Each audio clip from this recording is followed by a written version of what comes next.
Welcome. My name is Danny Knox. I'm a senior sales engineer here at Parallel Software.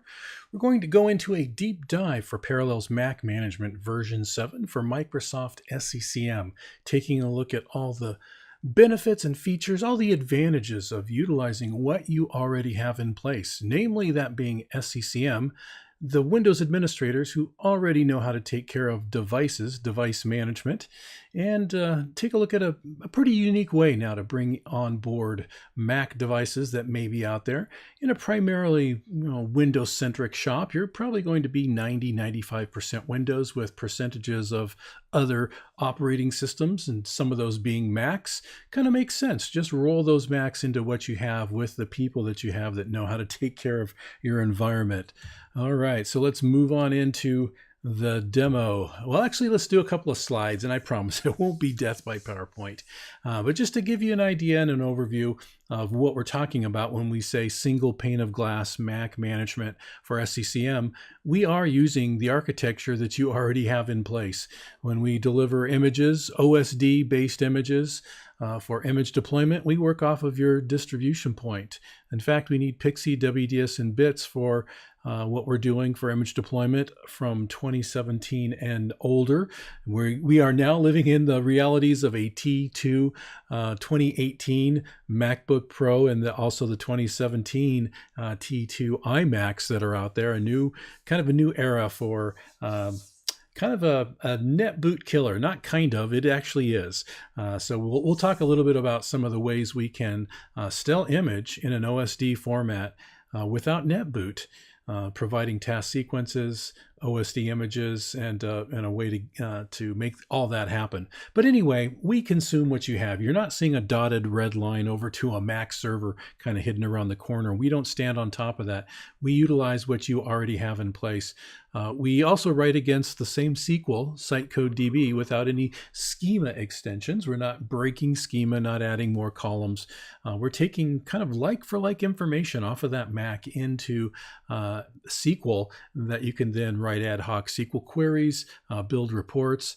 It's a very, very tight integration with what you already have in place.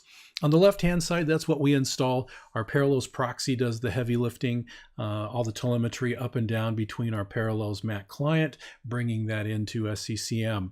Admin console extensions are just graphical UI pieces that we draw out inside of SCCM, so you know there's Mac management things you can do.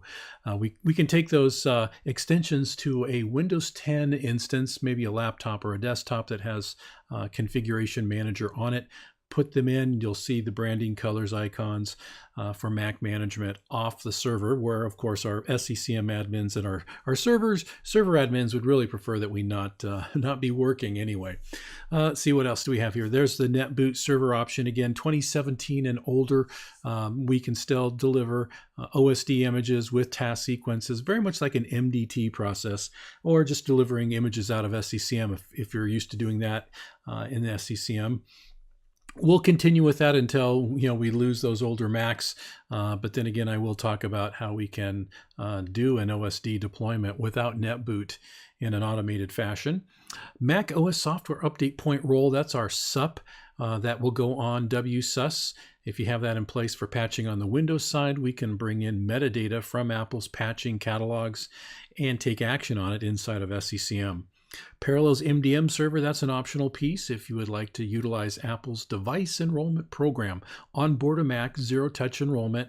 For folks on the Windows side here, if you're getting into, let's see, Intune and also Autopilot, I'll say it there. That's where we're getting our marching orders now for automated deployments on the Windows side. Well, Apple's had that for a few years already. DEP was it, Device Enrollment Program. Take that box, hand it off to the end user. Happy, happy, joy, joy. They take it out and they start working. And in the background, a lot of policy is being presented to the Mac to manage it. And that's all happening out of SCCM on top of a MDM server that we have options for DEP to go on top of. We also use our MDM server for wipe and lock, Apple's wipe and lock process.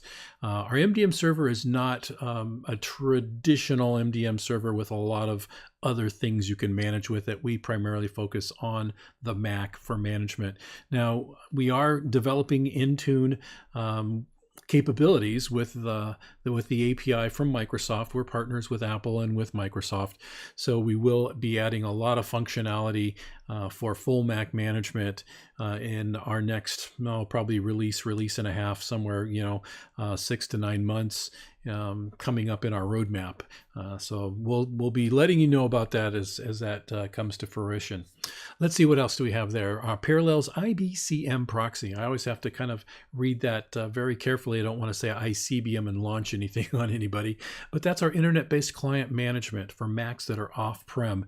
Of course, we've got full Mac management on your, nice, secure, confines of your network. But once you leave, how do you get that Mac under policy? Well, with our IBCM proxy, our internet-based client management process in your DMZ, we can handle that. Macs leave, they're out traveling with their owners, and then we can, through the security of your DMZ, get our proxy set up in there for internet-facing support, one for the DP and MP, management point, distribution point, and then we can take care of those Macs that are going off-premise.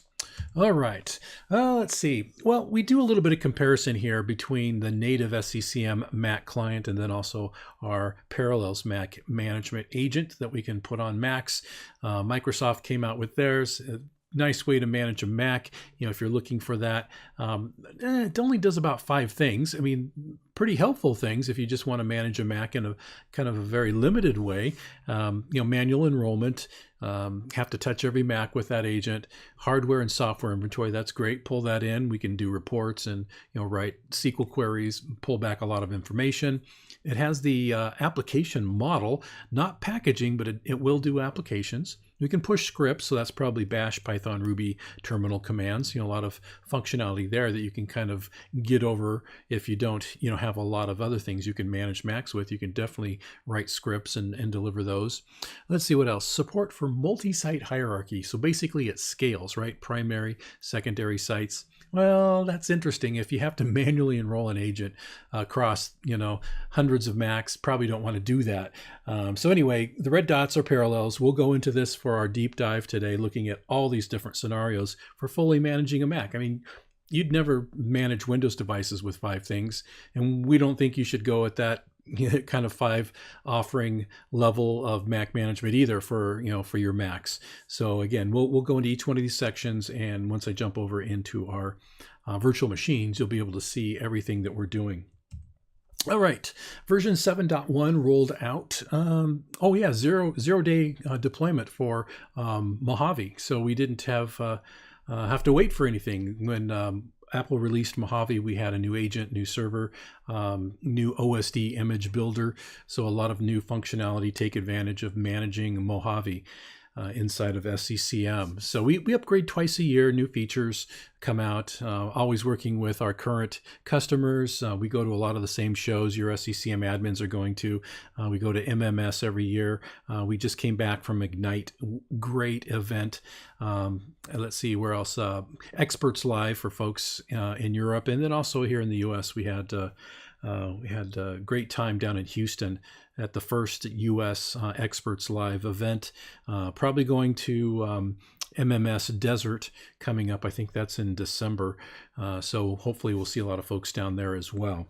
So we query them, say, hey guys, what are you needing? What are you doing in SCCM, right now that you like? What if Macs could do that as well? Would that be of benefit to you? And a lot of times, it's a big resounding yes, because they're not looking for another console. They don't want to, just entertain, duplication of everything that they're doing with people and process. So adding a lot of functionality to SCCM is really where we want to go.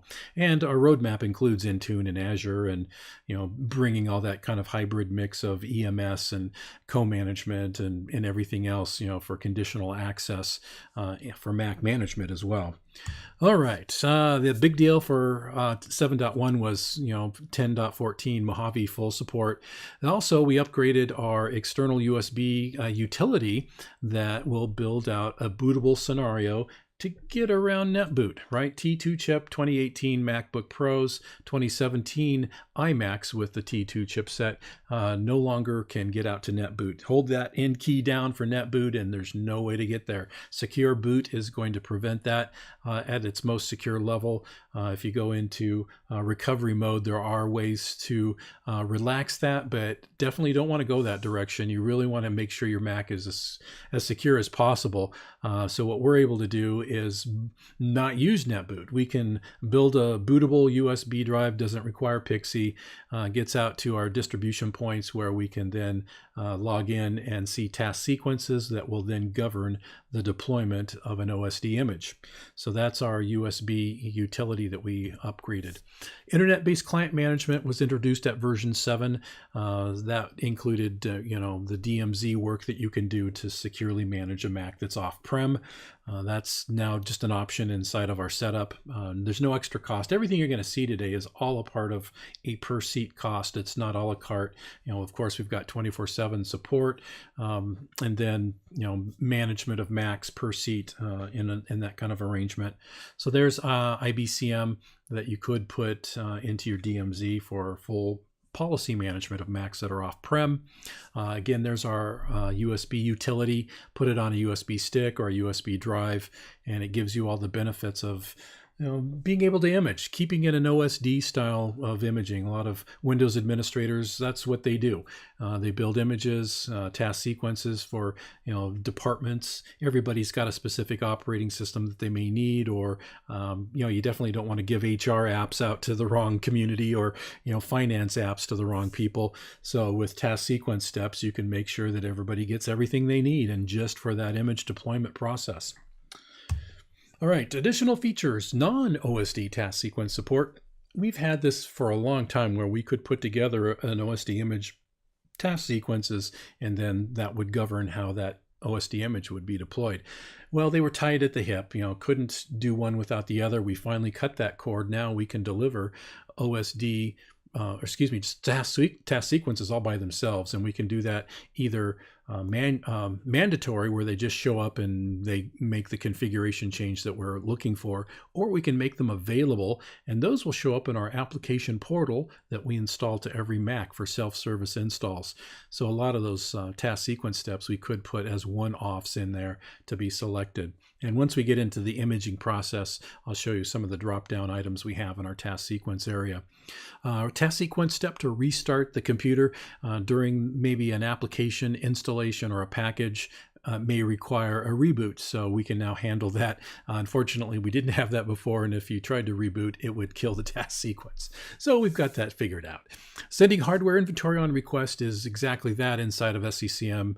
Configuration Manager, just initiate that ad hoc. We do fall in line with the SCCM policy, so it's not one for Windows, not one for Macs. It just happens automatically, but maybe something changed on the Mac. We need to bring that up right now. We can initiate that. The plus part of it, I would have put that at the top. Improved installer. We went from a rip and replace process whenever we upgrade the server and the client. Man, had to go to our server, uninstall it, put the new one on. Yeah, kind of a pain. But now we've got a Wix, WIX based installer that queries, finds out, okay, what's the old version? Do you want to upgrade? Yes, it just does it. We're in the new era here now, so it's nice to be here. Let's see, Mac manual Mac client authentication, just a little bit of catch-up work that we needed to do. Our client would see that we didn't have any communication back to home base, back into our network, and then it would throw an error message that people couldn't understand. So we've got that taken care of with some logic, plus also IBCM. And once we have that in place, we'll always have client communication. So don't have to ever worry about that. Just make sure you've got IBCM in play there. Okay, time to go into the demo. Sorry about that. A lot of slides there, but hopefully not too much. Now let's move on over into SCCM territory. Now I am working off of our flagship product, Parallels Business Desktop Virtual Machine software back in about 2006 when Intel ported the chipset over for Apple's use. We said, hey, wait a minute, we can run an operating system, a Windows operating system on a Mac now. So we came out with that capability, aimed it at the consumer market. They loved it. They moved to Macs. They didn't have Windows devices, but they still had need of Windows applications running on an operating system, a Windows operating system. So that was great continuity for them, to do that. I mean, boot camp is really interesting. I mean, I think it's still the fastest way to boot a Mac, but that's where you have to carve out a partition, put Windows on it, and then you shut down, come into that kind of dual boot arrangement where you run Windows, but then you exit out, come back in and go to the Mac. You kind of lose the best of both worlds there by having to reboot to do anything.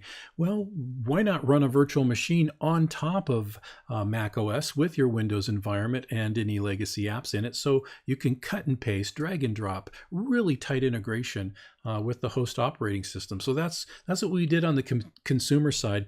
That made its way into the enterprise for great business continuity reasons, right? You could put legacy business software on very old Windows operating systems and kind of have that continuity of maybe XP, a crusty old IE app with some black box web app that somebody developed under their desk, and now the company's running on it, and you can't shut it down.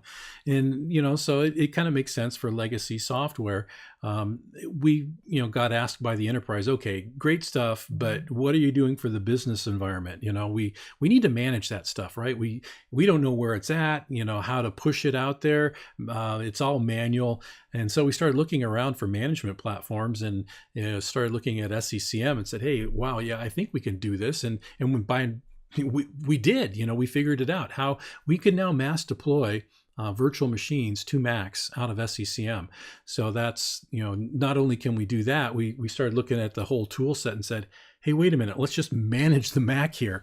So that's another kind of a big win for the Windows enterprise, is that, not only can you mass deploy, manage your VMs that are going out to your Macs, you can, take care of the Mac as well. So that's kind of our introduction here. So again, I'm running Parallels Business Desktop. I've got SCCM installed here to Windows 2012 Server. It's a full domain. I've got SQL. I've got everything you need to run SCCM here. Then I also have a couple of clients. I think I've got a Mojave that came out a week and a half ago, I think now, or is it just a week? Then also I've got a High Sierra. So we'll take a look at some different management scenarios there. One of those images is fully managed. It's pretty locked down, and the other one's wide open. So you can kind of see what that looks like for policy. Okay, here we are inside of SCCM. Well, actually on top of Windows Server 2012 R2, as you notice, we're in a virtual machine, Parallels Mac Management, in a demo mode here on our Parallels Business Desktop Virtual Machine software. So we're eating our own dog food, as they say. We've got a virtual machine here for Windows. I've got a couple for, let's see, a Mojave instance and also High Sierra. So we'll be able to take a look at those. This is our flagship product from Parallels, being a virtual machine product. Came out as a consumer edition. A lot of folks liked it. They'd moved to Macs, but they still needed, some Windows applications running on a Windows OS. So that was about 2006 when we came out with that. As soon as Intel ported over the chipset for Macs to use, we said, hey, wait a minute, we could run an operating system on top of that. So we were one of the first to come out with virtualizing Windows on that new Intel chipset for Macs. Consumer edition, great product. Moved into the enterprise. A lot of folks liked it for business continuity. They could run their Windows business apps in an old legacy, XP, Windows 7. And then, that was a great way to, they've moved to a Mac again, not using, two devices, maybe a laptop on the Windows side and, a laptop on the Mac side. They said, let's just run it on Parallels virtual machine software. And as that made its way into the enterprise always pushes back, says, hey, wait a minute, how do we manage it? It's here. Sure, we have it, but we need to manage all of that stuff. So we started looking around, based on that request, and saw SCCM as being a pretty good place for just kind of device management, objects, whatever, that you can manage inside of SCCM. So we started looking around, and it looked like a pretty good platform. And then we kind of got the idea, wait a minute, so if we can manage our VMs in here, why not just manage the entire Mac? And so that's how we kind of rolled both of that in here. So now we can mass deploy images, VMs out to Mac devices, manage that all here from SCCM. But then also we're fully managing Macs now inside of SCCM as well.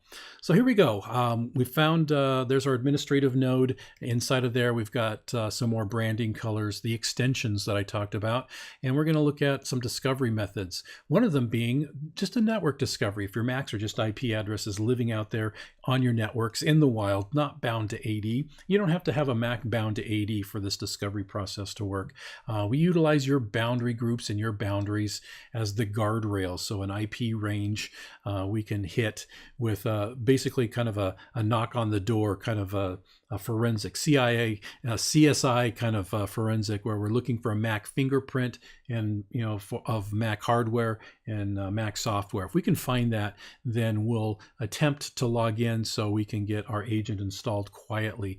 No notice to the end user, no reboot.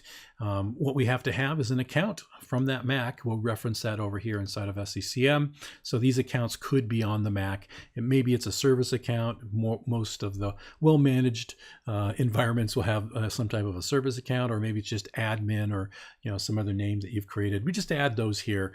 So once we do that connection over SSH, secure connection, if the admin accounts line up, if they're the same, then we are able to do that silent install.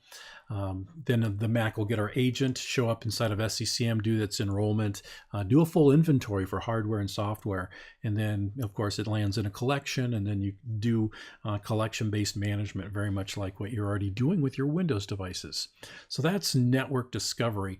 Now, if you're finding your Windows devices with Active Directory system discovery, if that checkbox is checked, we can dive into your OU structure inside of Active Directory. Here's my Mac lab. That's where I have all my Macs located. I'll bring that back into focus for our discovery process, finding the Macs there, get our agent installed, click on the wrong button, sorry about that, and then we'll use this as our focus, our guardrails, so to speak. Every Mac in there will get our agent, silent install, no reboot, no notice to the end user, and then it does a full inventory and of course shows up in a collection. So that's for any Macs bound to Active Directory. We can also manually install our agent. That would be helpful to our help desk folks if they have an IT workbench set up, and maybe today's just let's just get images on or get our agent onto Macs. So from this URL, we could download this right from the Mac we're on, or maybe just copy that PMA_agent.dmg to a USB drive or thumb drive. Mount it, it's about 6 clicks, and then it'll enroll into SCCM, show up in a collection, do its full inventory process. All right, that's our manual method. Another automated method is with Apple's device enrollment program. We can set up the conditions for a DEP-enabled Mac. That would be a Mac you buy from your hardware reseller as DEP-enabled, and then bring it on board into your environment. It will automatically check out to Apple via the configurations you put on RMDM. It'll then receive enrollment profiles to fully manage it. So the end user just logs in, and they start working, going about the work that they have to do for the day, and in the background it's receiving all the policy that you want to manage based off of what you put in for these device enrollment profiles. The last thing we do with it is put our agent on, so then it enrolls into SCCM. So you'll have both a DEP enabled Mac and a DEP managed Mac, but then also further configurations you can throw at it at the collection level like you would do your Windows devices. So applications, packages, configuration items, file vault 2 policy, whatever, can all be managed at a collection level. But first, getting enrolled through the device enrollment program. Let's see, what else do we have here? Oh, that's where our IBCM links are here. This is where we can see what we've already configured during our install process of Parallels Mac Management. One of the check boxes would be for IBCM. If you've already installed a distribution point, management point in your DMZ, and during that process, you could put our IBCM proxy in there. Then we would need to configure the port, server name, fully qualified specified domain name there. And then also, you don't see here, but we need a self-signed cert. So once you fill that information in, you've got a fully configured IBCM capable DMZ area to transition in and out for those Macs you want to take care of when they go off-prem. All right, I think that's it for things we want to see here. Let's start looking at where Macs show up and then what we can do with them. Of course, we manage by collection. We build out this All Mac OS X systems collection during our install process. It has a membership query on it, just like you would expect to see on your Windows devices. So we'll edit that query statement, and another click, I think we'll be able to actually see it. I've got something interesting I've added here. So we're looking at looking for PMA. That's our Parallels Mac agent. Because we do that full inventory once a Mac is enrolled, it's now a part of SCCM's site code DB, and so we're querying it with the same structured query language for SQL that you use for finding Windows devices and hardware, software, whatever. So PMA is in there for Parallels Mac agent. We're also looking for Mac OS X. And then I've got not like a Mac OS X 10.14. So I don't want to bring any Mojave devices into this collection. Out of the box, we don't have that Mojave not statement in there. So this is just for demo purposes today. My engineering Mac lab is where I've got all of my Mojave Macs showing up, all my 10.14s. So just to show you, we manage by collection using membership queries. You can build this out basically based off of any of the attributes that we inventory into the same site code DB. I mean, you could do a query, basically a select star, from whatever the table is, and see everything, and then start building your queries based off of the things that you'd like to create your collections off of. So the Mac all Mac OS X systems, I've got an active one here. It's a 10.13.6, so that's a High Sierra. At the 10.13.6 level, there is a deficiency for let's see, it's what is it? Spectre and Meltdown. Those were identified as 10.13 5 issues. They patched it up to 10.13.6 to cover that. So it's really good to know what versions of Mac OS you have out there. Really think about it. Being an Intel chipset, it's going to have the same Spectre and Meltdown flaws in it that your Windows devices are, that you patch to take care of. So, you never leave a Windows endpoint unmanaged. Really consider your Macs in that category as well. Why do you leave Macs unmanaged? It could be patient zero for you, and wide open to whatever the malware of the day is that would like to hit an Intel chipset. So there we go. We show some client activity for one at least. I know that these inactives are virtual machines that just aren't running right now.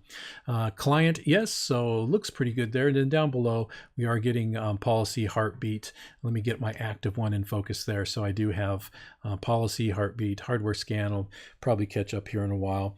Let's see what else. Let's take a look, right click on this guy here and dive in there. We see some Parallels Mac management tools, some right click things we can do to manage Macs. We can connect out via VNC. We have a server as a part of our install from Tight VNC that we put here. Right click and on this device, and I can get out there and manage this Mac. Log in at the admin profile and then have full run of it to do anything I want. It's not shadowing or screen sharing, so just have to let you know that. There are other tools that can do that. We just get you out to the Mac so you can do any work that you may need to do. Connect via SSH, that's PuTTY that's built in. You can get out to terminal, use your administrative credentials to log into that terminal session, remotely run any terminal commands that you may need to take care of that Mac with. Machine policy retrieval and evaluation cycle. Very much like on the Windows side, we need to refresh policy ad hoc. We can do that. Requesting inventory updates, we can do that as well. Maybe something's changed immediately. If we want to pull that in, we can do that outside of the regular policy cycle. Executing scripts, Bash, Python, Ruby. let's see what else. Okay, yeah, there's the drop down. So .sh files, basically anything you can script to run on a Mac. If you can do that, you can have profound change take place either at the device or collection level with any of those scripting languages that you can bring to bear there. You can also freeform it if you know the editor. Just type it in, copy and paste. You can do that as well. And then we can go ahead and execute it, run with administrative privileges. So at the sudo level, we can initiate that. Or if we need accounts that have rights, again, these are the same accounts that we had over for discovery. So we already have some known administrative accounts that should be on the Mac. Or we could specify an account if you have domain joined, AD accounts. We can find maybe an administrator service account that has rights to do this kind of work. You can bring that into play here as well. Other right-click things we can do include, let's see here. There's our install Parallels Mac client. So we talked about some automated methods with just network discovery, Active Directory, the DEP process, manually installing it. Well, here's another one. Maybe in the background where some of those devices in the collection there show inactive, maybe I can ping those. They respond, but the agent isn't showing a healthy status. I can go ahead and reinstall it. A couple of options here. Again, we're looking at the accounts that already are known that have administrative rights to do this, or I could specify one from Active Directory, bring that into focus.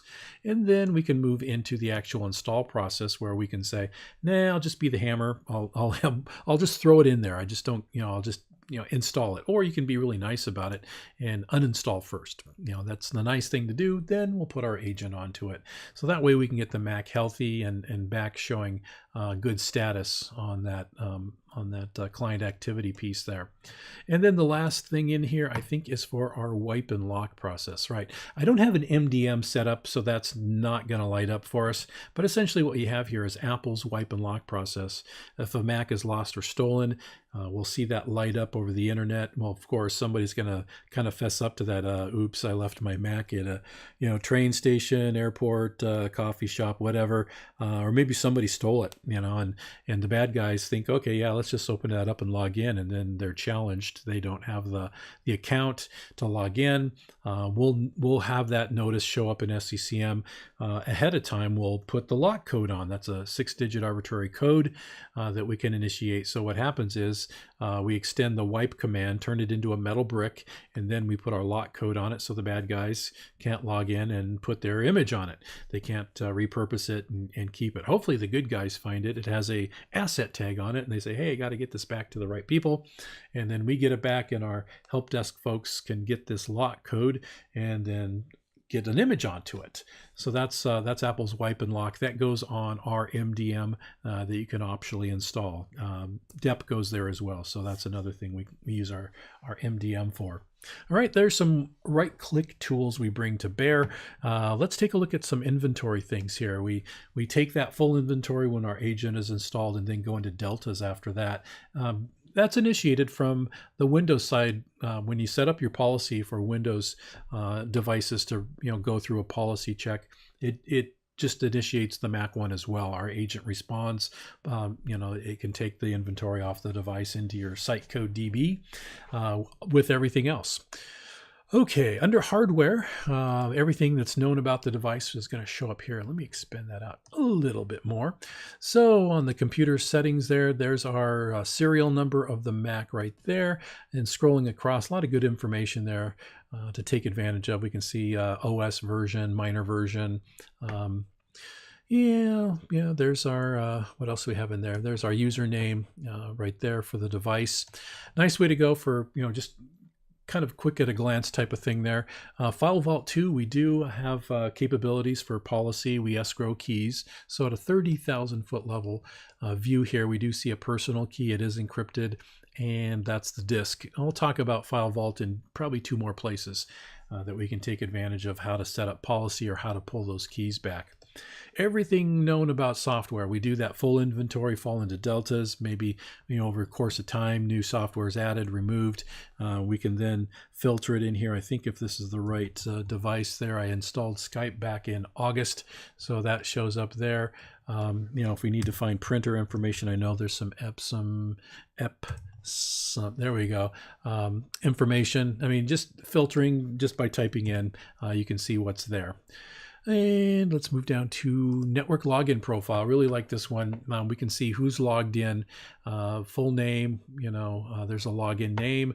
We've got log on, log off times, and then also how many times have they been on the device. So this is probably somebody's business asset, personal, their desktop or their laptop or whatever it is, the Mac that they're using. Yeah, it's kind of nice for labs, right? If you want to know who's coming and going within a lab structure, you can see everybody that's been on that device by their login name, how many times they were on it, that kind of a thing. So, pretty helpful to have that kind of information at your fingertips. And we also bring in console. There we go, console user. We can see how many times they've been on at the root level, and also their logins that have that root access, and then how many minutes that they were on it.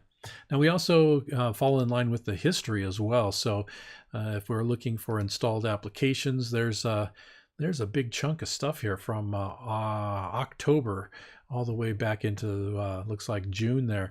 So back in August, I installed my Skype software. So let's look at July there and type in Skype. So we shouldn't find anything, right? So now we kind of get the baseline here of knowing, okay, is something installed? When was it introduced? Did we miss something?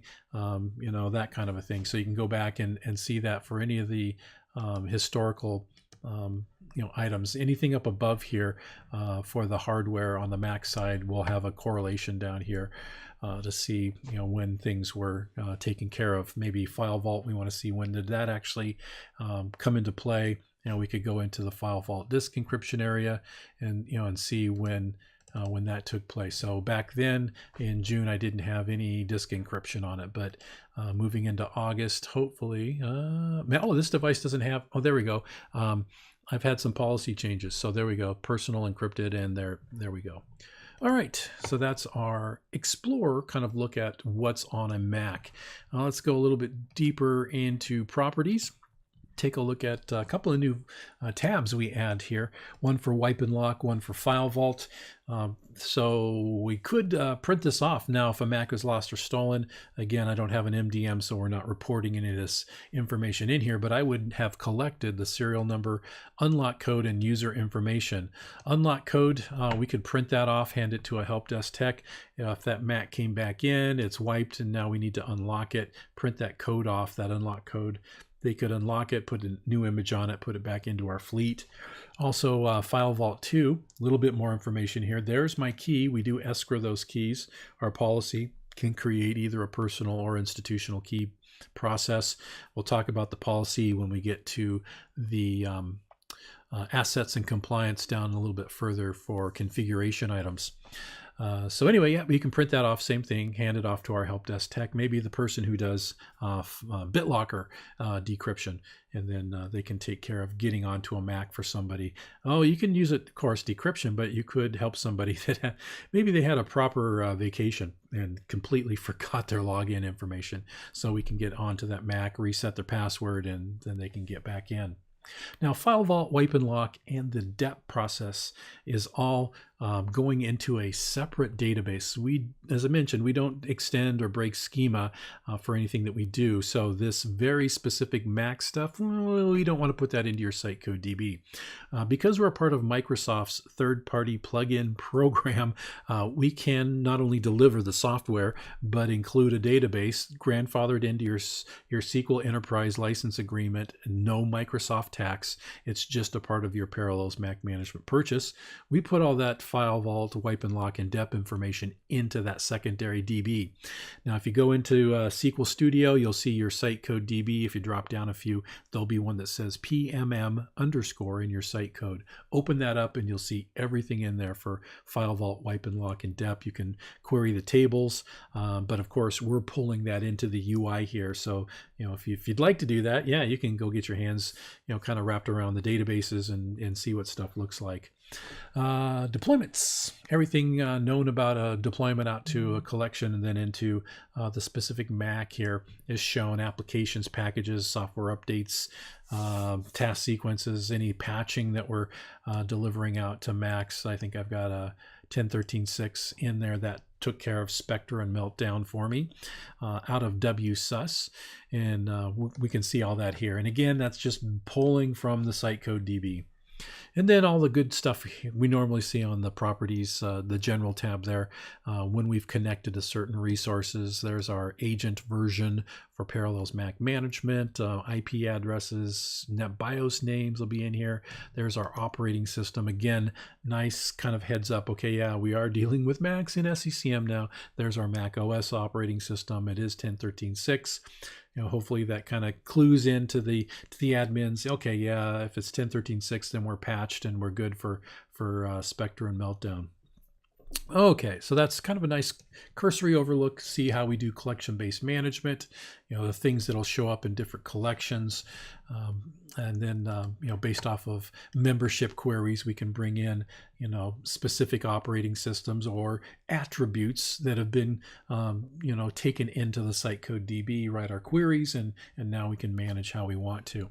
Let's move down into compliance settings and look at configuration items in an area where now we can really start to apply what's needed in a Windows-centric environment. If you've got Macs and you're not doing any Mac management, which we hear all the time, I mentioned we go to a lot of the same shows you're probably going to. We go to MMS and I do a talk, basically what I'm doing here today, and ask, what are you guys doing to manage Macs? And just kind of crickets, chirp chirp chirp in the room, not really much, and they kind of look at each other like, yeah, you're not doing anything either, are you? So this is where we can start to gain some of the security to wrap around Macs, to put them in well-managed states that then allow us to say, hey, wait a minute. So if we can manage Macs on par with what we're doing for Windows devices, that makes it another choice we could bring into the environment. Our dev folks love managing on or developing on Macs because they can run multiple operating systems within virtual machine software for all their dev work, and then they can trial out what does it look like to use Visual Studio that will spawn a second virtual machine and not blow up their original code on top of different operating systems with different browsers to try to gain efficiencies for their web apps, and a great way to be able to start onboarding even more Macs that our development community would really like to use for their platforms, or the marketing teams, everybody else that would like it just as a choice. Beyond, there's bring your own device or choose your own device, or maybe it's just a forward-thinking company that says we really don't care about the badge, because if we can secure it in SCCM with the same admins, why not? It's just another, endpoint that, we can take care of, and configuration items can get us there. So looking at the drop down here, we've got a Mac OS X configuration profile editor. If you've been on a Mac server, you've seen their profile management prospect where you can select a lot of different profiles that you can apply to Macs for their management in kind of a pure Mac management style. We've brought over this subset of payloads from that Mac server, and really what's behind these nice icons is XML. I mean, it's the same XML you would create off of the Mac server software that you could then throw out as policy. Another name for this is a mobile config file. So these, could represent a mobile config file, but we're just giving you the ability within a graphical interface to be able to make changes into a policy. So passcode, that's what Apple calls a password. We can bring that password into a kind of a well-managed state, a complex password, not password 123 on a yellow sticky note hiding under the keyboard. This is, a complex password, or rich one, alphanumeric, auto lock, history, maybe set it to expire every 90 days. A lot of conditions here that we can bring a password up to, enterprise standards, what we'd expect it to be, a complex password. Let's see, doc, not really mission critical for most groups out there, but if you're in the higher education, maybe K through 12, if you've got Mac labs, you don't want to walk out there every day and reset all the configurations that everybody's messed around with. You want policy to keep this stuff always the way that you want it. So setting the dock where you want it, may not be that mission critical, but it's very helpful. I mean, this is a nice subset of payloads that you could put into play just as a baseline, and then I'll show you a few other things we can do for a little bit more advanced policy. Network, this is probably going to be used by just about everybody. Setting up Ethernet options here for the policy we'd like to extend for a wired connection, and then Wi-Fi. It's got its own, kind of settings here that you could go at, and all the different EAP types. Now, if you need 802.1x, create that certificate, bring it over here. We can browse out through the certificate payload. Let me close this out, and then browse in here and find our certificate. Bring it in, deploy out both the network and the payload here for an 802.1x. Now, there's other payloads, as you noticed in there, a lot of common types, CER, PFX, P12 in here, so you can deploy out certificates as a policy right here in SCCM. And then we also have custom settings. Not really much to see here other than that you can create your own custom payloads. We can take Apple's configuration profile document, they always keep up to date, and add key value pairs that will manage certain settings on a Mac. So if you wanted to blacklist applications, turn off Bluetooth, it's always chatty, wanting to connect to somebody, that's a vulnerability in a lot of organizations where they don't want that. Turning off access to the App Store, a lot of different things you could build in a custom way with this property sheet using Apple's configuration profile document. Now, I mentioned we can go beyond this, and if you don't have a Mac server, which some organizations do, that's their Mac management style, is to use that server. Tons of policy on it. It's like $20 from the Mac App Store. Put that on any modern Mac, and you could build Mac policy. And for our customers that are making a run for SCCM, they bring that policy over with our drop down here for Mac OS X configuration profile from a file. Kind of generically, that's just a mobile config file. That's what we're bringing in here. So we can browse out. Let me get the right focus here. PMM, and now we're in here, and there's a mobile config file bucket here. I didn't create these on a Mac server. That's where you'd think you'd create these from. There's a couple ways to go about that. One, there is a Python script. You can point at a plist file. So maybe if I'm setting up the default screensaver, I can point it at the screensaver plist, and that Python script will create the policy based off of whatever changes I've made there. That's one way to go about it. Another one is, let's see here. Scroll over here to Safari. I'm out on GitHub now. This guy, CL Burleson, has curated a lot of Mac admins work that we can utilize for our own education, but then also for putting into policy via SCCM for Mac management. I'm going to drop down into R. Troughton. That's Rich Troughton. Go out to WordPress, look for Rich Troughton. Great blog, always on the forefront of anything new that's come out. Well-respected Mac admin. He goes to all the major shows, Penn State Mac Admins Conference. He's over in the UK. A lot of great articles that he comes out with. But anyway, he's put all of his stuff in here, and it looks like maybe a few days ago, I think I saw something in here 3 days ago, he put out a skip data and privacy. I really like his bucket because he always has some really good readmes of what he's doing. So when you boot up a Mac, first time login, when it's creating that profile, it usually asks you like 4 questions, has 4 screenshots, I think now. I don't know if Mojave introduced anymore, but it's always on first login for that user when it's building the profile. Data privacy, iCloud account, a Siri notification. I can't remember everything, but kind of a nuisance, right? When you just want to get in and start, using the device. So he's got a policy here that will bypass this.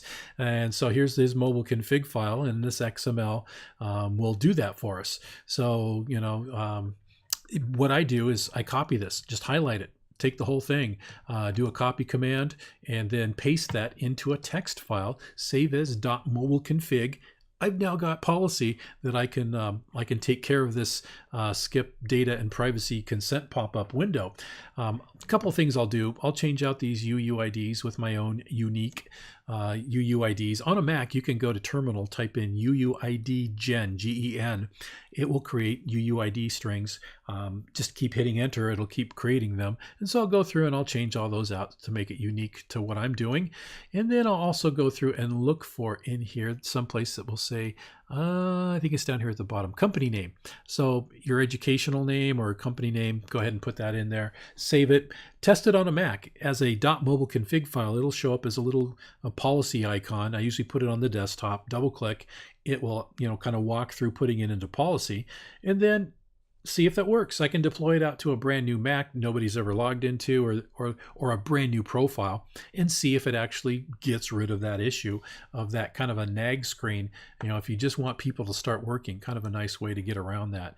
But really, blacklisting applications, you're probably going to have something like this in play where you don't want folks in play, so to speak, playing chess, playing FaceTime.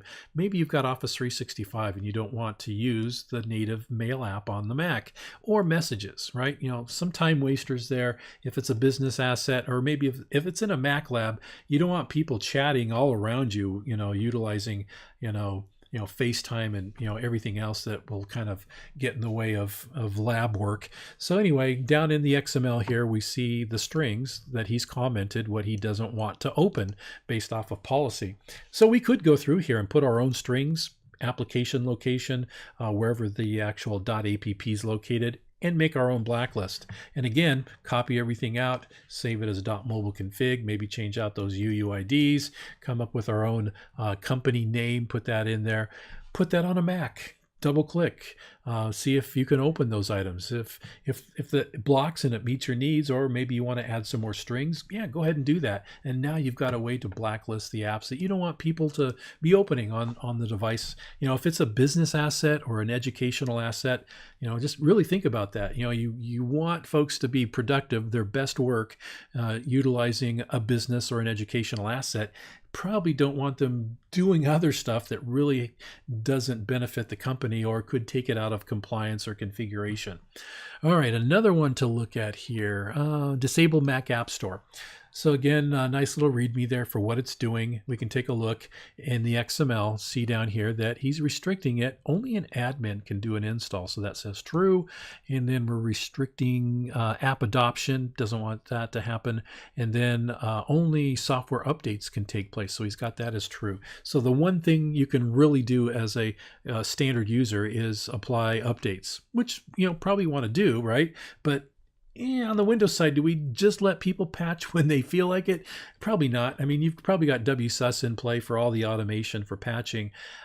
We can do that out of SCCM as well, so we can take care of patching. But anyway, if you've got more of an open kind of concept for management, a little, relaxed, I guess you could let folks kind of patch or not patch if you want to do that. One more bucket to look in here for our education folks. Let's see here. Rod Christensen, he's a Mac admin at Emily Carr University up in Canada.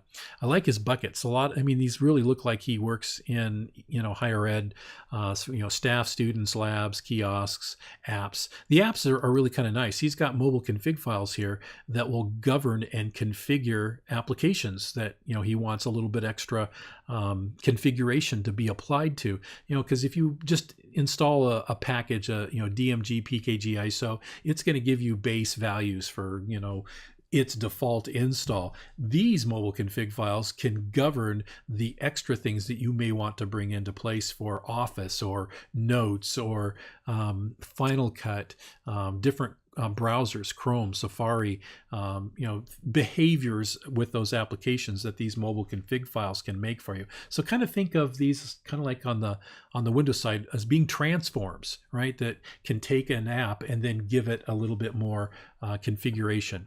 But anyway, the one I really want to show you is under Students and System Prefs. All right, system prefs, here we go. So basically, he's commenting out here, this is all the stuff he doesn't want you to be able to do on a student device. Well, let's see here. Security, yeah, probably not a good idea to let them go in there. Let's see, what else? Network, yeah, we don't want them adding maybe or changing Wi-Fi settings or, DNS settings, whatever it is. It's a highly configurable area that you could really mess up networking conditions. iCloud, we don't want them setting anything up. Let's see what else. Energy savings, keeping those pristine. Date time. What else do we have in your app store?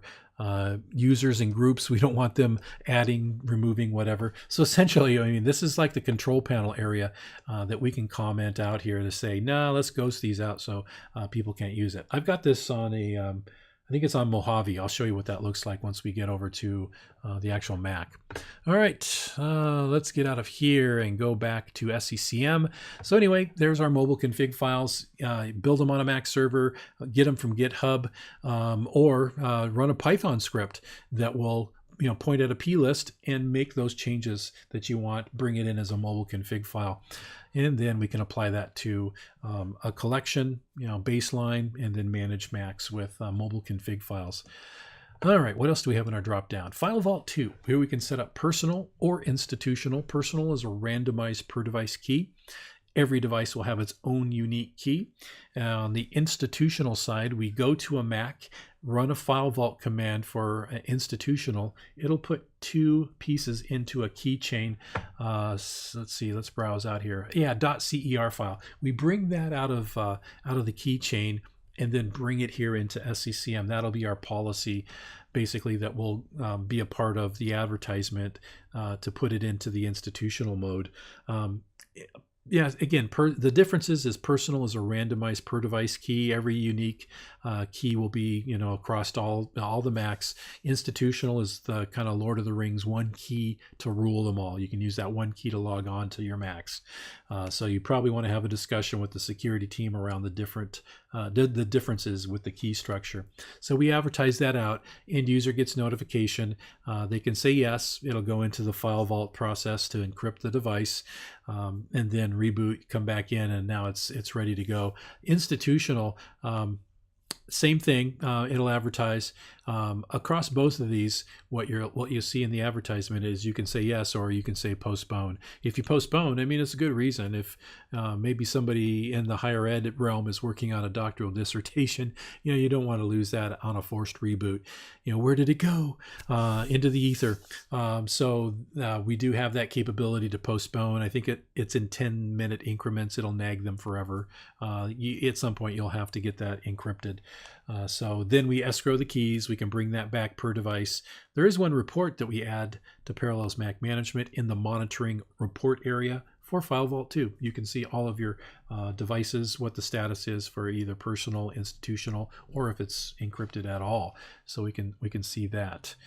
Okay, let's close out of here and we'll take a look at some other options that we bring in to Parallels Mac Management. Okay, up on the toolbar, we'll use our drop down again and see we've got Parallels desktop configuration and a Parallels virtual machine configuration. Again, that's where we bring in our capabilities for mass deployment of our Parallels business desktop virtual machine software, the host install that can then receive a virtual machine. It has all of the configurations in it that our download product has, so we can get that package delivered out fully configured in the way that we would like, ready to receive in a virtual machine. Maybe it's XP, Windows 7, again, has a very old app in it, legacy stuff that maybe we want to present out there. Or maybe it is just maybe it's a full Windows 10 desktop. We have some customers that will provide vendors a locked down Windows environment where the underlying Mac, maybe it's a BYOD kind of scenario where you don't want to manage the Mac but you do want to manage the virtual machine with a corporate image on it that isn't owned by that vendor. So we can fully lock that Windows instance down. The next thing to do is put the Windows SCCM agent onto that Windows instance. It will then report into SCCM. Full Windows management at that point for that virtual machine. Applications, packages, configuration items, endpoint protection, whatever you're using to manage a Windows device, you can then apply to that collection of virtualized Windows instances that we can mass deploy out to Macs. Now the caveat here is that you would have to purchased our software, our Parallels Business Desktop software, and then have any licenses for the Windows operating systems or applications. So we give you the facility here to broker, manage all that information, but you do have to make some purchases to really make this happen. All right, so that's all under configuration items. Let's move down into software library. We'll look at applications, packages, software updates. What else do we want to talk about? Oh, imaging as well. So we'll talk a little bit more about the new T2 world that we live in and how we do image deployments. Before we get into kind of this application area, we can use maintenance windows. Go right click onto a collection and use the same maintenance window tab that's already there and fill that out for times when you want to push maintenance off. So we can definitely use maintenance windows towards Mac management. The other thing we can utilize is software metering. We can use the metering rules and reports as you start gathering metrics on inventory, pulling that into SCCM. We can then leverage software metering for our software procurement people. They really want to make sure we're spending right, buying the right software, not overspending. Great way to run reports, figure out the people that were screaming for a creative Adobe Creative Suite, multi-thousands of dollars for that package. Come to find out through software metering, they're not using it. Then you can, you have the justification now to say, hey, let's get this into the right hands. There are some people that need it. Is there something else we can get you? But, you can at least have the good footing of running software metering to know who's using it or who's not using the really expensive software that you have in your environment. All right, so let's take a look at applications. We'll look at packages. We right click and we can use the same wizard that's already built in here on the application side. Same thing on the packaging side as well. On applications, let's kind of walk through a little scenario here. So create an application, use that wizard. Of course, it's going to be focused on the Windows side. We'll move down here to Mac OS 10. And now we're at least at the right kind of perspective. Let's browse out, find a payload we want to install. Well, kind of the only thing we have is CMac, which doesn't really correlate to anything we know on the Windows side. Well, when SCCM, Microsoft started, entertaining Mac management, they saw they couldn't bring in a DMG PKG ISO in its native format. They created a utility called CMAppUtil that puts a wrapper and an extension on that DMG PKG ISO MPKG as well. So now it's in a format that SCCM can bring in, and we can push this along in the kind of next to create the application. That CMAppUtil, we mount it on a Mac. It's got a Unix executable in it. We run a terminal command against it, and then that DMG PKG ISO MPKG gets turned into that CMac format. Pretty easy to run through. Also let you know that there is a nice little utility we can mount on a Mac, drop that CMAppUtil into this little application. It lights up and it shows you all the different file types you can convert in it just by dragging and dropping a DMG PKG ISO MPKG into this little utility. It'll build a folder, put that converted CMac into it, and tell you when it's done.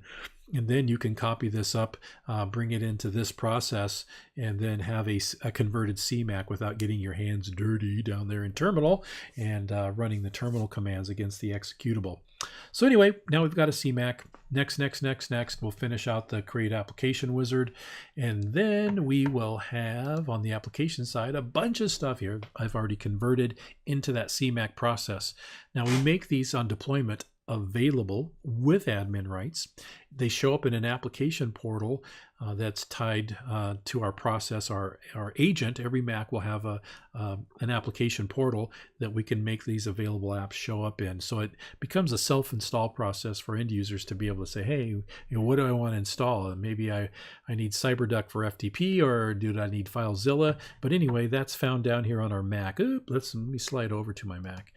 Okay, that's that. There's where I want to go. I think this is my High Sierra. Let's log in here. There we go. So there's our application portal. Every Mac will have one that has our agent. It's all category based, kind of like System Center. Instead of being out on the web, we put this application portal on every Mac. You can build out categories, associate the metadata, the icons, the text that you would like to deliver out so people get an idea. Oh yeah, I'm installing Google Chrome today. Hit the install button. It has the admin rights to do the install, so the end user does not need to be an admin. We give those rights to the application. Kind of gets you into the area of holy wars of, do you want to start off standard user mode with your users, or do you want to give them admin rights and they basically own the Mac? You could just hand it over to them. They can start putting stickers on it and it becomes their computing device at that point. And you lose your admin capabilities. I mean, we can deploy lots of policy. I can hide a lot of things. I can ghost out a lot of things. But if they're developed, if they can go out to Google and they can figure out the terminology, there's some things that they could probably pull back in for their own use at the admin level. I mean, they could install any software they want. But again, there are lots of mobile config files and policies and scripts we could put into place to kind of go into that battle. But then you really have to think, okay, this is a business asset, or this is an educational asset. We want them to be successful doing their best work. And if they're really going to go to that degree to try to get around the management that keeps your enterprise safe, you probably have a deeper issue at play there that you may want to have some talks with HR or have some policy put into place on what you can and can't do on a computing device that is not owned by that end user. So that's my admin standard user mode kind of soapbox for the day there. So anyway, we give the apps the rights. The apps can do the install. End user doesn't need to be an admin to do that. So that all shows up here. If you script these not only with the install but with the uninstall, after they install it, this will flip over to remove. Hit the remove button. It'll go back into the install state, and then you can say, oh, I didn't want Google Chrome, I wanted Firefox, and then you can click on that, get that installed instead. All right, so that's our portal. That's our application portal. Let's take a look at policy on this Mac, and it's pretty wide open. I can do anything I want in here. In fact, I don't think I have any policy in here, so nothing being pushed to the collection that's being pushed down here. I'll take a look at Mojave here for a comparison of policy. This is our agent. Parallels Mac agent shows up here in system preferences. A lot of connect times. It shows our regular proxy, but then also our internet proxy as well. Got both of those listed here. Let's see, there's my version of the agent that matches our server version. Whenever we upgrade a server, we don't orphan our agents and you have to manually install anything. We have some watchdogs. When the server version changes, it always checks to make sure that the agent level it has the same version. It'll reseed, silent install. End user won't know that it's getting a brand new agent updated. Now, something you probably saw in here: certificate, expiration date, subject name. Okay, so Microsoft doesn't trust third-party content. Need to have a cert, self-signed cert for Mac management. And when they came out with their own, Mac management capabilities, that really forced a PKI project for a lot of people. And it was kind of the pushback saying, we have to do that just to manage Macs. Well, yeah, you do. But on our side of things, we supply the certs that you need. So if you don't have PKI in place and don't want to go through a project, our install process queries your management points, figures out if you're HTTP or HTTPS. If you're HTTP, then we'll supply the cert. If you're HTTPS, during our install process, we open up a couple of browse windows, one for a server cert and one for a client. You have to build those. We've got admin guidance, tells you how to do, create that template, screenshots of everything, and then you can build the certs that you need to satisfy PKI on the Microsoft side. Again, we don't require it. If you don't have it, we supply a cert for you. So that'll be taken care of. Then we also have a connect button hidden under the gear. So if there's new policy, kind of ad hoc, you want to pull something down, you can do that as well. And then I think there's reporting inventory, pushing that back up into SCCM. All right, so here's a unmanaged device that we're taking a look at here at the High Sierra level. Okay, let's move over into Mojave and take a look at a managed Mac. Let me get logged in here and we'll take a look at some policy that has been applied. Looks like we're just getting this started up for the first time, so we'll let that crawler bar do its work, and then we'll get in and take a look at configuration items that have been deployed to this Mac, namely being mobile config files. That's our management platform that we're standing on top of here. Okay, inside of system preferences here, we see a lot of items that are ghosted out. Can't get to them. That's all being provided through a policy, a profile here for student system prefs. Just took that profile from GitHub without any changes whatsoever, still citing Emily Carr University. As we scroll down there, we can see a lot of things that we're blacklisting or ghosting from being able to be configured. Back here inside of the system preference area. There's a lot of things we give ability to for, of course, display, the dock, keyboard, mouse, trackpad, sound, of course, accessibility features. But you could go at this by, adding, Siri to this, whatever else that you may want to blacklist. By just adding that in the XML of the Mac. So really nice way to lock this down. If this is in a lab scenario, you probably don't want folks going in there and setting up new network connections or iCloud accounts or internet accounts, anything like that. So a great way to keep a device, kind of owned by you rather than the people that want to configure that. Let's see, what else do we want to see here? Oh yeah, we want to go down and take a look at the App Store.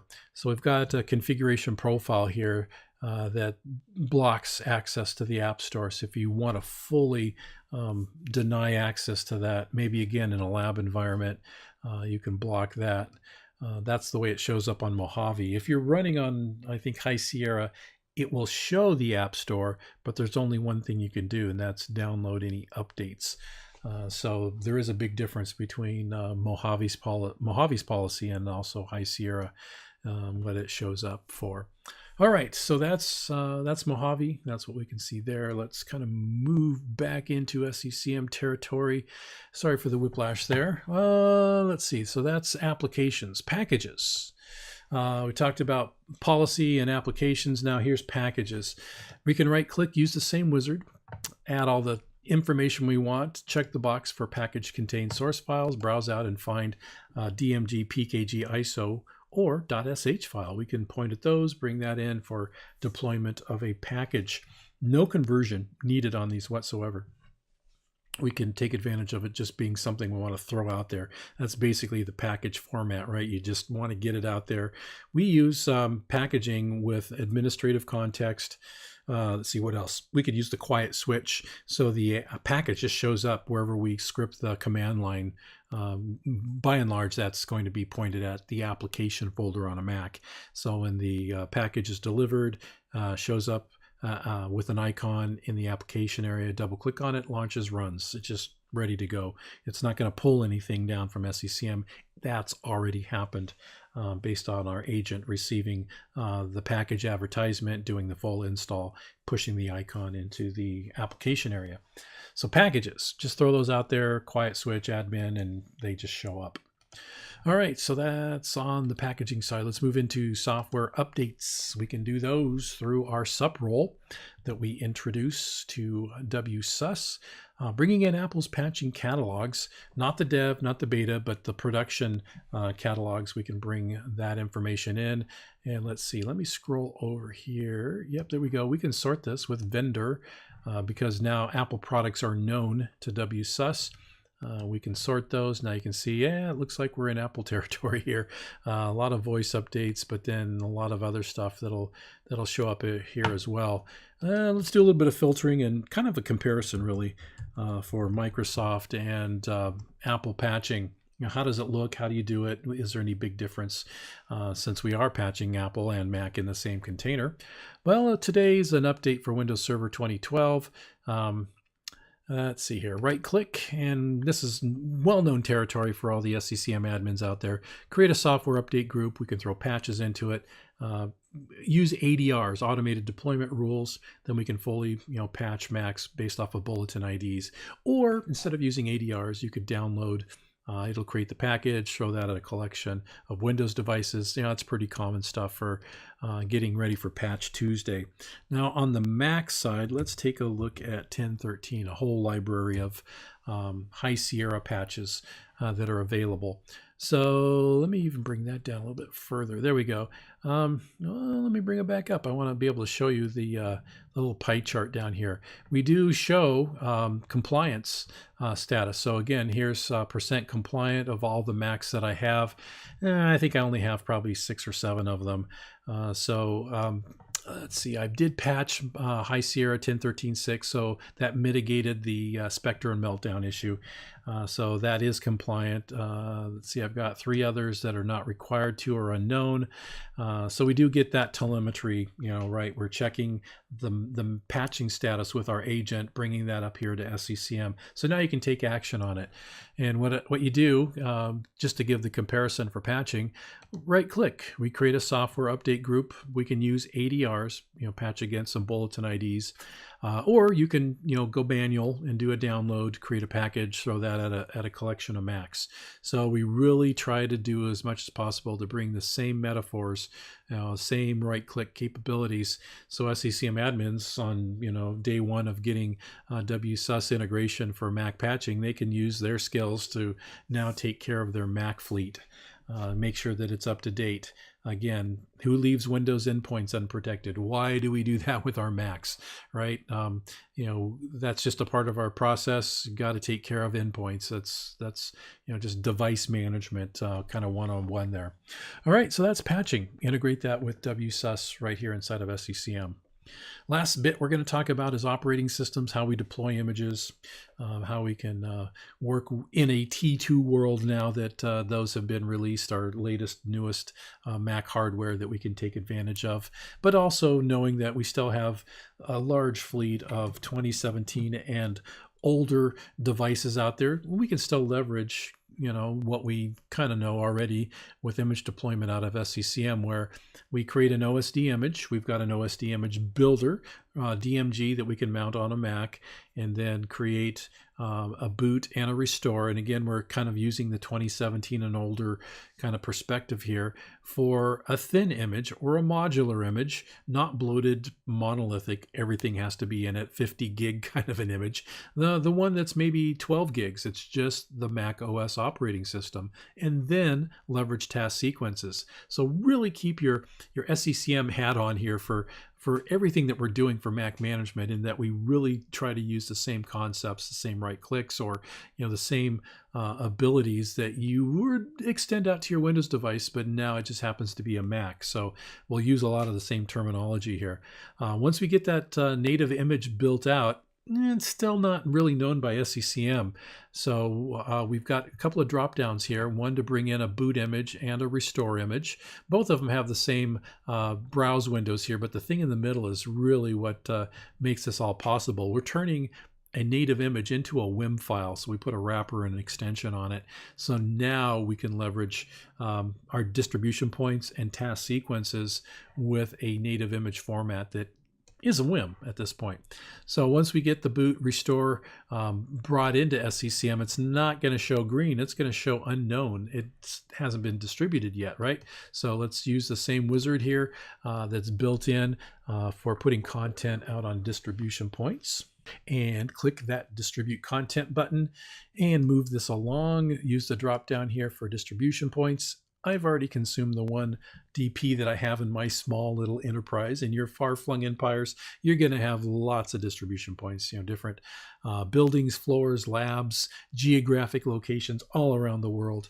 So they're, kind of makes sense, right? You don't want to backhaul an image from San Francisco to New York, or New York to Paris. You want to use distribution points that are central to where you want to do this image deployment work from. So you just click on the check boxes there for any DPs that you have our NetBoot server service on. Once we get that in here, get it staged down into DP, it's going to go from unknown in progress to success, and we just follow the same monitoring process. So that way, you've got an image that we can now layer some task sequences against. Moving into task sequences, we build out an editor for creating an OS X task sequence, or building it or editing it. So let's take a look at one I've got built out here for editing. And there we go. Oh, red X, don't want that. So let's choose an operating system. We'll go for 1014 Mojave. There we go. Got that fixed. So first we'll partition, format the disk. Then we'll throw our latest 1014 Mojave image on there. We'll install a package, an application. All of this comes from this add button for the different scenarios we can add here. We can move those around. So, if we want to install the package or the application first, we can move that up, whatever. You can reorder these, and it kind of does make sense. You don't want to set a host name after you join the domain. That just doesn't work, right? So put these in the order that you want. We can also add scripts. And again, Bash, Python, Ruby, terminal commands, whatever you can script to run on a Mac. We can bring that script in here. A lot of different things. Variables, we can bring those in, OSD variables. Setting a host name, same variable that's in SCCM here, OSD computer name. And then binding a Mac to AD, we browse out, find the domain, and I'm putting this into my Mac Lab OU, and I've got credentials here that have been verified that can do this work at the AD level. And since we are binding it to AD, if this is a MacBook Pro or a Mac Air, then we'll definitely want to create a mobile account so that way the user can log in when they're not connecting to Active Directory for authentication, right? That Mac can go mobile, but if it's not connected back to AD, there's no way for somebody to log into that Mac without a mobile account. All right, so that's been created. That's one of the steps. Policy, that's just a group bucket, generically called group. I named it policy. I've got all my profiles, my mobile config files in here. I'd like to apply these before the end user logs in, before it hits a collection, right? Maybe these are things that I want to make sure that are enforcing policy before it even does hit that collection. So what would happen on a 2017 and older Mac, non-T2, where we can still use NetBoot on a 2017 older Mac, power it up, hold the N key for NetBoot. It'll get out to the spinning globe of happiness for NetBoot. You'll see that spinning away. Finally, it'll get to a task sequence login screen where we can then see all of our task sequences. And based off of departmental need, group need, labs, whatever, you could have a full list of all the different imaging scenarios with task sequences here. And maybe it is a marketing day. Your folks, and maybe you're onboarding a new marketing person. They selected a Mac, go figure, for the marketing team, and it's got all their marketing apps on it, binding it to Active Directory in the marketing OU. Everything that they need to do their marketing job on a Mac. So that will go through the task sequence steps, put everything on it. The last thing it does is it puts our agent on, enrolls into SCCM, and does its inventory process. Something that I left out here, we target these at the unknown Mac OS X OS X collection, like on the Windows side for the unknown Windows devices. We can also target known collections as well. You can put collection variables on there, and then maybe you want to not patch, but kind of wipe and load up to a new version. Maybe you wrote a collection query for 1013 Macs and it's bringing just those in, and now you want to update all those to 1014. So we can do known or unknown Macs for our image deployment. So that's the 2017 methodology for OSD images, task sequences, NetBoot scenario that we can still do. We're going to have the older Macs around for a while. that we can still go at in a very common OSD methodology for booting with NetBoot. Now in the T2 world, as I mentioned, NetBoot is not an option. Secure boot prevents us from NetBooting. So really the options are DEP, device enrollment, where you onboard a Mac with a lot of policy, and then when it comes time to re-image, what you do is you go to recovery, internet recovery, pull down a clean image. Being a DEP Mac, it will automatically, after the image has been laid down, it'll start putting policy back onto the Mac automatically. That's the zero-touch DEP experience. That's Apple's preferred method. We have that capability with SCCM as an option when you're doing our install. You can come back to it at a later point if you'd like to. Our deployment guide and our administrative guide cover all the setup configuration items for doing DEP. So that's Apple's preferred method. Now, if you've been living in SCCM as a Windows administrator, you're going, well, that's interesting, but I kind of live more in an MDT or a OSD image building scenario, and I kind of want to do that on my T2 Macs. That's where our USB utility comes into play. Build out a USB stick or a USB drive with all of the bootable pieces that we need to have on there that does not look to Pixie, does not need that, doesn't need a NetBoot server in play here. We still install a NetBoot server to the distribution point, but the Mac is not going to boot from it. It's going to boot from the utility that's on the USB drive. And then through the combination of our task sequences, the OSD images being out on the distribution point, and the NetBoot software, the server service that we install out there, we can then get to a task sequence login screen, see all of our task sequences, just like we did on the 2017 and older Macs. So we can still do OSD-based imaging with our USB utility. So that is our Parallels Mac management capabilities. Let's get back over into our demo PowerPoint loop. We're done with the demo. We're closing out here. A couple of POC capabilities I wanted to let you know about. Definitely get in contact with me or maybe the sales exec if they got you into the demo. Definitely want to keep that communication going. But anyway, if you need to get a hold of me, that's my set of contact credentials there. Out of the Bellevue office, Bellevue, Washington, about 5 minutes from Microsoft campus. So we're centrally kind of located there in kind of the tech area of Bellevue, Redmond, Washington area. POC capabilities, everything you saw today, you can do in a couple of different ways. We have a VHD, Hyper-V image you could download from our Parallels website underneath the Parallels Mac management area. Full VHD, everything you saw today, we can configure. Well, actually, it's already configured. Bring that into Hyper-V Manager. If you don't have it on Windows 10, it's just a configuration. If you go to Programs and Features, one of the Windows options in there is configuring a Hyper-V Manager. Pull that VHD in, and now you've got a full SCCM domain, SQL, Active Directory, everything in it that you need to run SCCM with our Parallels Mac agent, not agent, but our Parallels Mac management software already installed into SCCM. You configure a virtual switch in Hyper-V Manager that allows physical Macs to then traverse in through DNS into that virtual environment. So once we spin up a key, maybe 30 days, maybe 5, 10 Macs, set up a POC cadence. What's your list of things that you'd like to manage? Looking at what you could do with a Mac, also consider what are you doing on the Windows side? You deploy applications, packages, put policy into place with configuration items, deploying images. What is it that you need to verify and test out? Get with your networking security team, your application people, desktop support people, just kind of putting together that list of things, high order things that you need to vet out, and do that over that 30-day trial period. Check in with us. We'll set up a POC cadence, talk about best practice, get you through any hurdles that maybe, you introduced, or, what do we do here? What's the best practice around that? Definitely want to get you successful into figuring out, hey, yeah, we've got SCCM, we've got SCCM admins, we do device management, kind of there in air quotes. Let's just bring the Macs in. Again, 95% Windows shops, you're going to have 2 or 3% of a Mac footprint, maybe. Why stand up a separate SCCM Mac only management capability?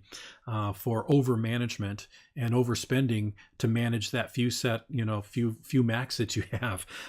Just kind of makes sense to use who you have and what you have already in place just by adding our Parallels Mac Management plugin.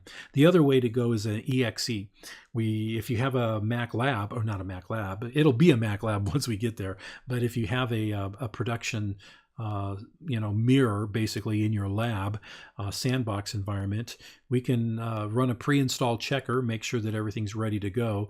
If not, it'll give you a report on things you need to look at in our administrative guide for pre-install items. Page 10, I think it is, has all the ports and all the things you need to configure for Mac management. And then when you get all green, you can run the EXE and successfully get that installed. And we do the same thing, spin up a key, maybe 30 days, 5-10 Macs, and then you can fully manage Macs inside of that environment. Set up the POC cadence with you and make sure you're on your way to your best Mac management inside of your Windows-centric network. All right. So I think that's pretty much it. Head on out to parallels.com. Of course, the flagship product is going to be fully emblazoned across the screen there, but we have other options for a lot of different products, including our Parallels Mac Management, a full section there with admin guide, deployment guide for all the topology. Let's see what else. We've got a licensing guide, and then, of course, all the different resources for the downloads of the POC capabilities. All right, folks, well, that's Mac management there inside of SCCM for you. I hope that was a benefit to you. Get in contact with me there, or the sales exec that maybe got you into the demo today. Also, there's other resources there for other people you can contact. I mean, we're worldwide, so if this demo is reaching out to you, in the Americas from Canada down to South America, or across through EMEA, or into APAC. We have representation all around the world, so definitely take advantage of our website for any of the contact information for your next step forward for Mac management inside of SCCM. Well, thank you so much for your time. You've been, great for hanging out with me this long. Really appreciate that. Hope this was a benefit to you. And give me a shout out if you have any questions about the next steps that you'd like to take. All right. Well, thanks a lot. Have a great day. Really appreciate your time today. Thanks a lot. Bye-bye.